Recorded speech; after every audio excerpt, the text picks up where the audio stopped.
Our second video presentation will begin in Law 12, where a change has been made allowing a referee to delay the issuance of a yellow or red card in a certain circumstance. If an attack is stopped by a yellow or red card offense, and the attacking team takes a quick free kick, which creates a goal-scoring opportunity, it is unfair that this new attack is stopped for the sole purpose of issuing a yellow or red card. Therefore, unless the referee has started the yellow or red card procedure, the card can be shown at the next stoppage. Additionally, since the free kick has effectively restored the lost attack, if the original offense was a denying obvious goal-scoring opportunity, it will be sanctioned with a yellow card.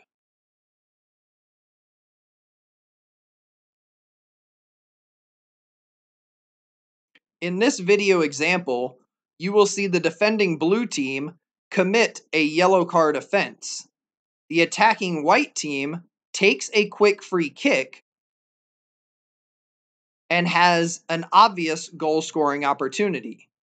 Therefore, the referee can allow the quick free kick and issue the yellow card at the next stoppage, which happens to be after the goal is scored.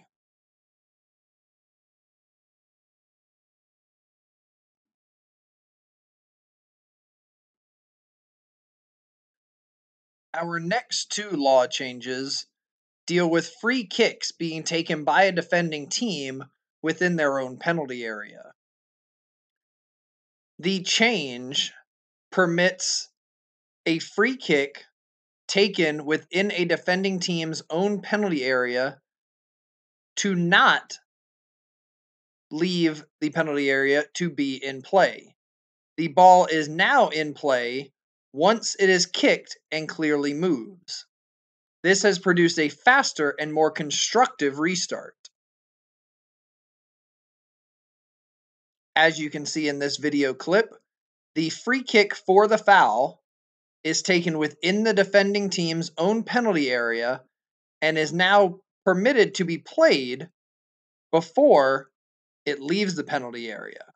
The ball is now in play once it is kicked and clearly moves.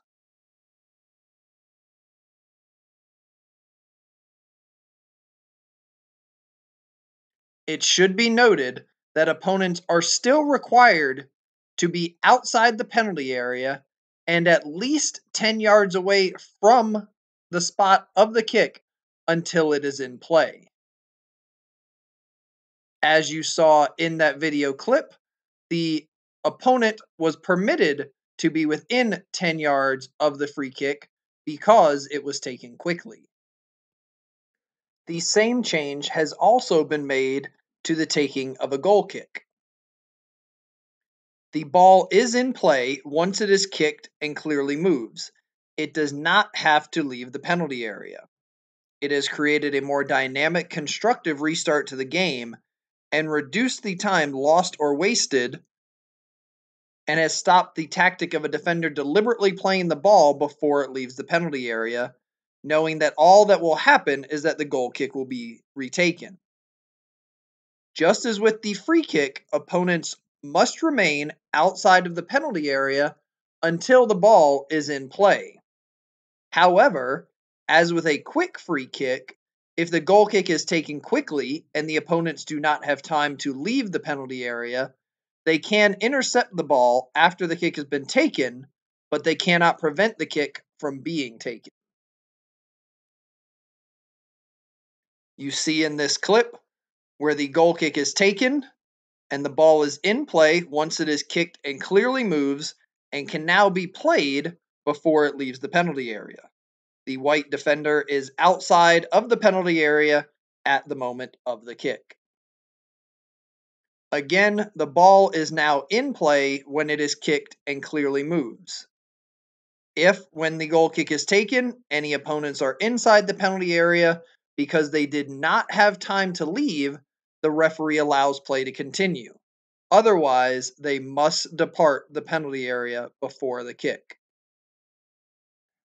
Our next law change takes us to Law 14, the penalty kick, and we will look at goalkeeper encroachment. The previous law required that a goalkeeper keep both feet on the goal line at the taking of a penalty kick. The change has been made that requires a goalkeeper to have only one foot touching the goal line, or if jumping in the air in line with the goal line, when the penalty kick is taken. This is a more practical approach, as it is easier for the referee to see when both feet are off the line. As you will see in this video in the view from behind, the goalkeeper at the taking of the penalty kick had one foot on the goal line and makes a save. Law 13 deals with free kicks, and the new IFAB change addresses the defensive wall. This video illustrates what IFAB is looking to eliminate from the game by making this law change. Previously, the unwritten law allowed both defenders and attackers inside the defensive wall, which created confrontations like you are seeing here.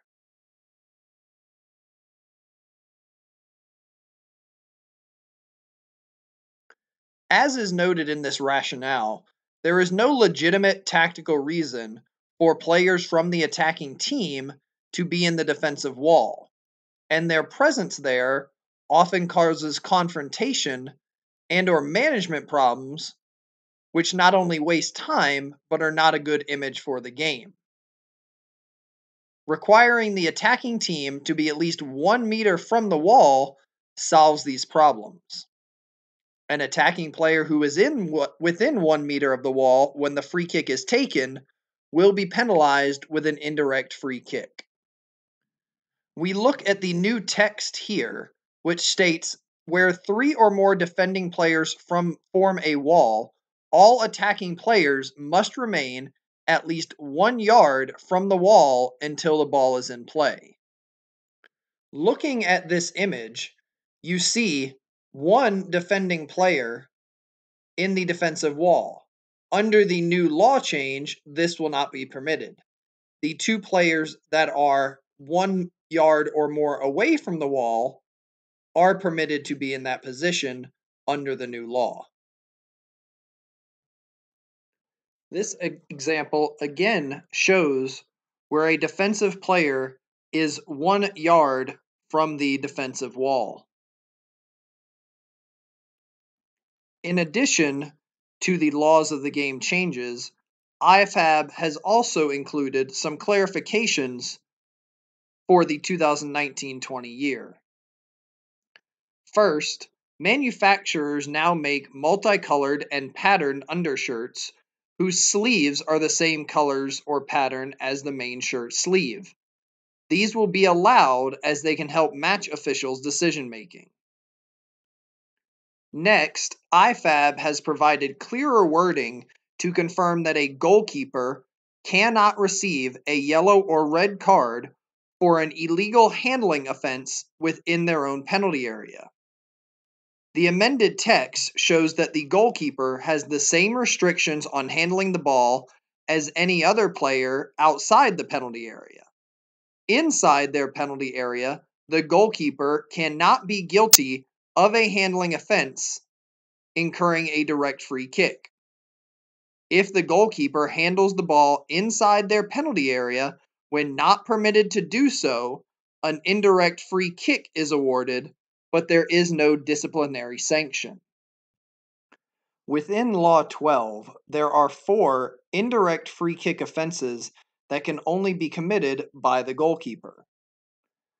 Based on the laws of the game, the goalkeeper is prohibited from touching the ball with his or her hand or arm if it has been deliberately kicked to the goalkeeper by a teammate, or if it has been thrown to the goalkeeper by a teammate. IFAB has clarified that this is true unless the goalkeeper has clearly kicked or attempted to kick the ball to release it in play. If they have done so, then they are permitted to touch the ball with the hand or arm, as you will see in these video examples.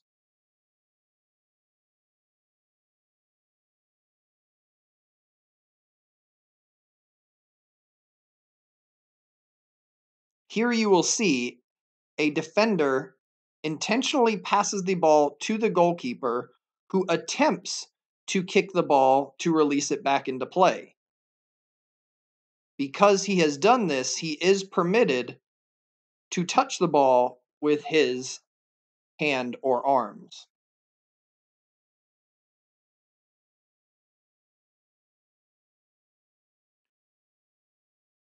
In these further examples, you will see defenders play the ball to their goalkeeper who attempts to place the ball back into play. This allows the goalkeeper to touch the ball with his hand or arms.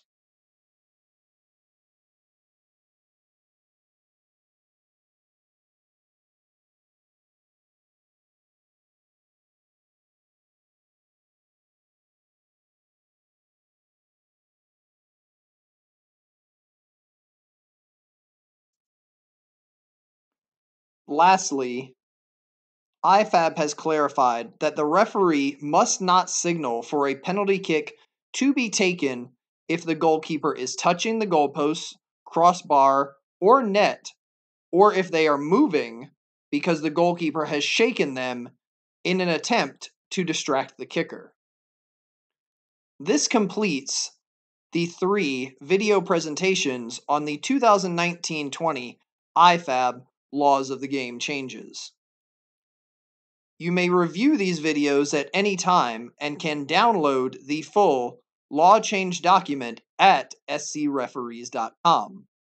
Should you have any questions in regards to the laws of the game changes, please send an email to screfereeshelp@gmail.com.